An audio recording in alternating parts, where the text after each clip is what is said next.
Well, hi, everybody. Welcome to Dr. Koga's minicast series. I have such a special privilege today. One of my patients turned 100. Unfortunately, I'm so bummed that I couldn't be there for the actual party. I was a little under the weather and I didn't want to infect anybody. But Isabella, bless her heart, is a welcomed opportunity to talk with us today. And we also have her daughter Marisa is here with us. And yeah, I am a huge fan of blue zones. Those people who've been following me for a while know that I strongly believe that that's the best wisdom of how to live long, healthy life that we currently have. Blue zones are the areas in the world that allow people to make it to 100 in a very high percent compared to other places. And so let me start with this. Ms. Rivera, you developed your own blue zone. Oh, don't call me Miss Rivera. Okay, Isabella, you managed to make it to 100, looking like not a day older than 80 or even 75.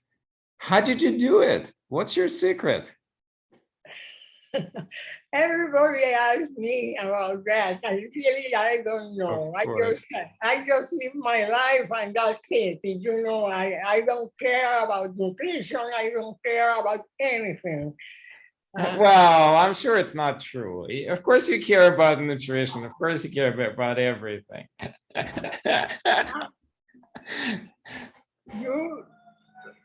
Most people say that I am very, wise.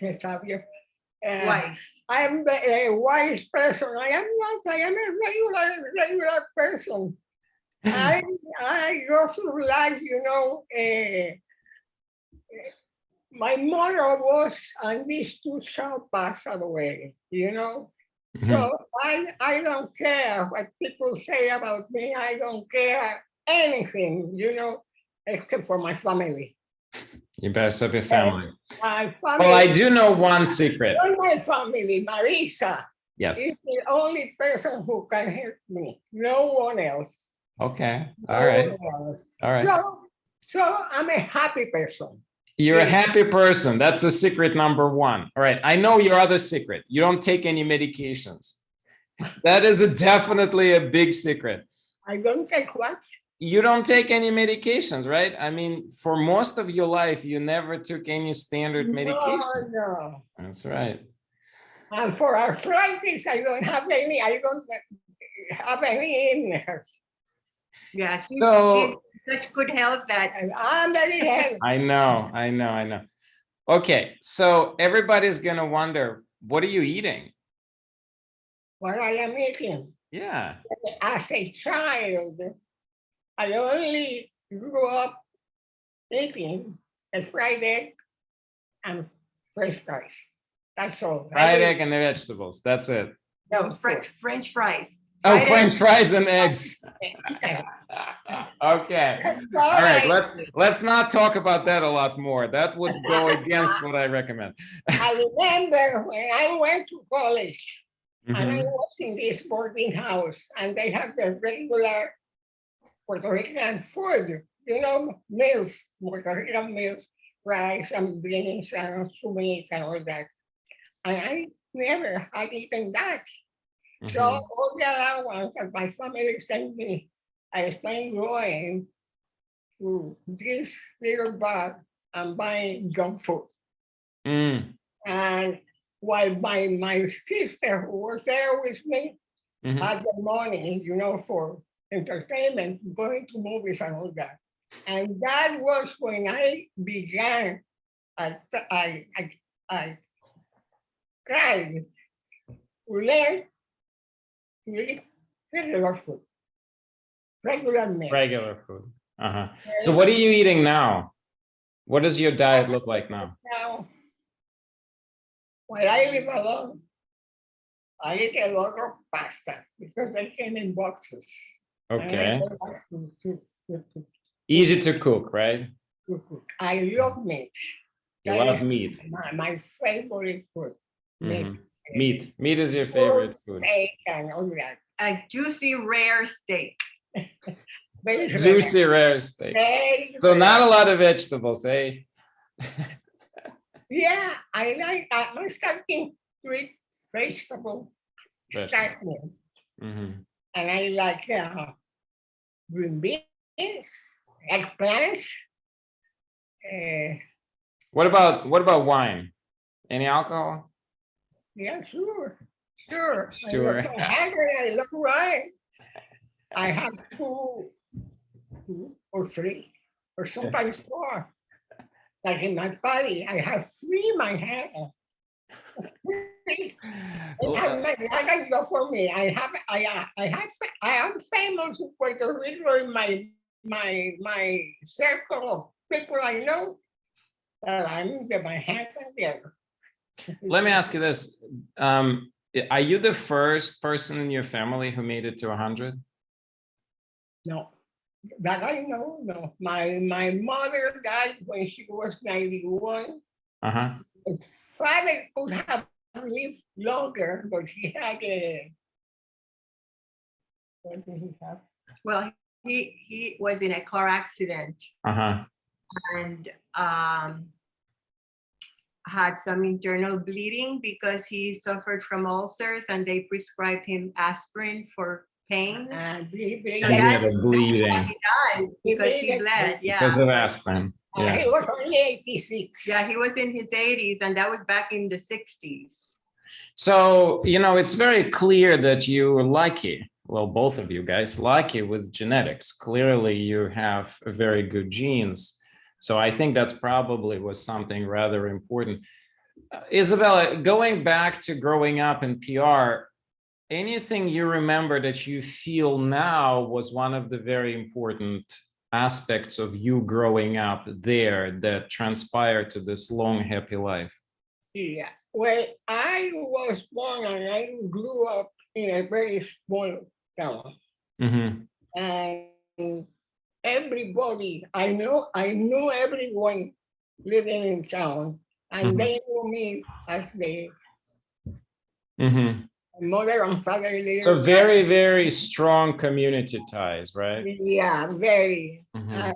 So to me, there was no difference between a very black person and myself. Mm-hmm. So I grew and I don't need, from little girl, I didn't discriminate for colors. Mm-hmm. Oh, I think you guys froze. Oops. All right.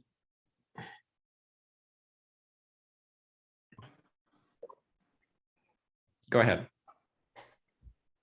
So you went to public school, right? In I the went to small. public school and there were all kinds of people. You know, the town was a sugarcane town with a mill, and there were a lot of employees from the islands. When I say the islands, Guadalupe, Martinique, most of them black But you were people. living on main island, Puerto Rico, right?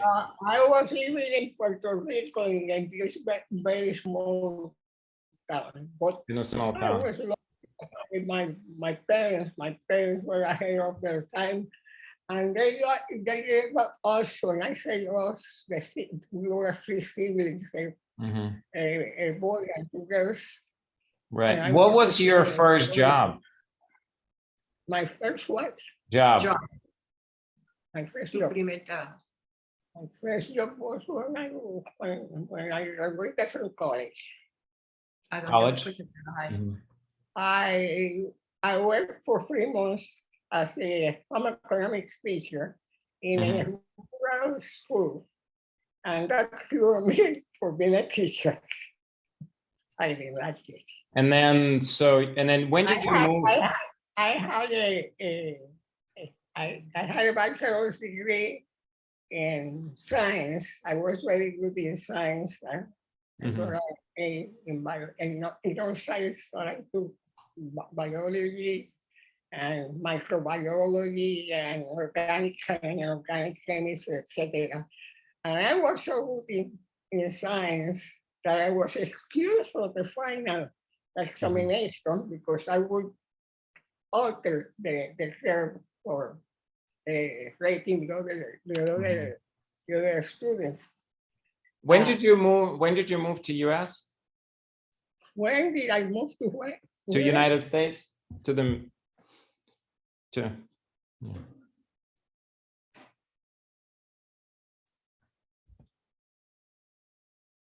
yeah. Yeah, when did you move to United States? I moved permanently to the States recently in 2016. 2016. Why did you move? Just so that you're closer to family? My husband was very fragile, and I didn't have any other family in Puerto Rico to help me. So I already had owned this apartment. So we decided to be here to be close to Marisa. That was the only reason. Yeah. And he died about a few months after we moved here. So I was left alone. But she had been traveling to the States On and over off, right? Yeah. from work. Yeah. Yeah. When I was working for the federal government for the Social Security Administration, I was the director in Puerto Rico.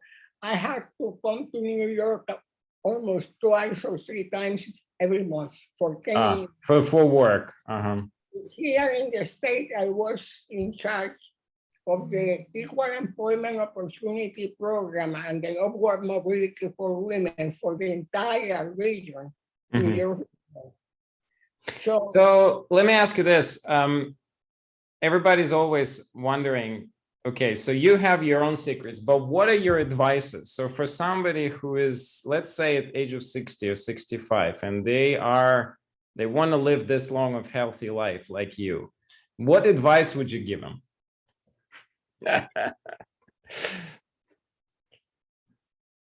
That's very difficult because I never like to give advice to people. Maybe that's the advice. Don't listen to any advices. Especially at that age when old people have sex. Everything, his life is already set and they want this, you know. They only have the secret. What is the secret? And the secret is just not to care about people say about people. Just do whatever you want to do, the way you want to do it, and don't care about the who is there. Okay, so Isabella's key message to all of us: do your thing, love your family, stay close with them, don't listen to anybody's opinion. Did I get this right? You know, I never know what is to carry a grudge. Never, regardless what people say to me. I remember one time that people say, oh, that's the most awful color of nails you have on. And I say, you don't like it? Well, I love it. And that's it. Don't care. All right, we're gonna wrap up. I have a usually I try to keep this to 20 minutes or so, but well, we'll have to do it again. I think when you turn 110, we'll have to do it again.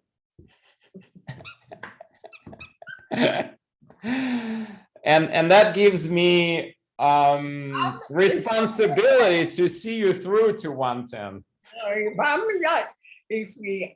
When I'm 110, I am like I am now, it's okay. If I am like this, no, I don't. Right. Yeah, you were always clear about that if something happens to you, we don't do any heroics. And I think I'm with you. You never liked the healthcare system, standard healthcare system. You've always lived by your own gut feeling, and you know. Okay, so I can't say you ate well because apparently you didn't. But you know, before we this conversation, I always think that I owe the way that I'm now to persons, Marisa and you, Yeah. because you take care of me, you know, my housewife. Oh, Yeah, thank you. Marisa, because it's Marisa. Marisa, if it's not for Marisa, I'm completely unable to do anything. Anything. Yeah. Well, thank you. Thank you. Well, thank you. And so, yeah, and thank you so much for agreeing to talk with me. And I will send you guys the link, and this would be permanently on YouTube. You can use it for whatever reason you want. And I will wishing you all the best. And maybe if you want to say something And I before will take closing. this opportunity to visit me at my home. Are you married? I will make it happen. I promise. We'll make it happen. I at least some of Puerto Rican. We love Puerto Rico. We're actually thinking of buying a property there because my kids speak Spanish and they love surfing. And we found a place Entire family. we like. There is a place about an hour and a 2-hour drive from San Juan to the, not too far from the shore. They found a wonderful skate park there. They Western Háblame, déjalo ver. Déjame. I'm trying to remember. It's near Isabella, but it's a little closer. Where there is yes. a- Yeah. Yeah. the Yeah. Western- So we're looking into maybe buy something there because my Spanish is horrible, but by Angela and kids speak Spanish much better. So, and they really like it. And you know, we like that it's actually part of US, so that like we don't have to worry about any No passport. customs, no Same money. passports. Yeah, and yet it's a different culture. It's slow. It's just, you know. There is a group, very right, I would say ultra right, that hate American people. They say that the Americans are buying. Yeah, well, I know, right? That's the problem. But it's a topic for another conversation. There is Yeah, there are not too many of them, but they're very loud. a small Yeah, group. yeah. No, if we're gonna buy and go there, we'll blend into environment. Our goal is not to be loud Americans, but to be proud Puerto Ricans. Yeah. Well, I have a condo in San Juan Uh-huh. by the beach. Well, If maybe you are we'll rent it. there, just let me know because Yeah, it's we'll rent it from you. Yeah. empty all the time. All right. Well, I'm gonna say bye to everybody. So again, this was Isabella who turned 100. Just when was the exact date? When did you turn? Today. Today. Ah, okay, even better. And then her beautiful daughter Marisa, and we will see you guys hopefully at 110 again on this channel. Bye. Bye.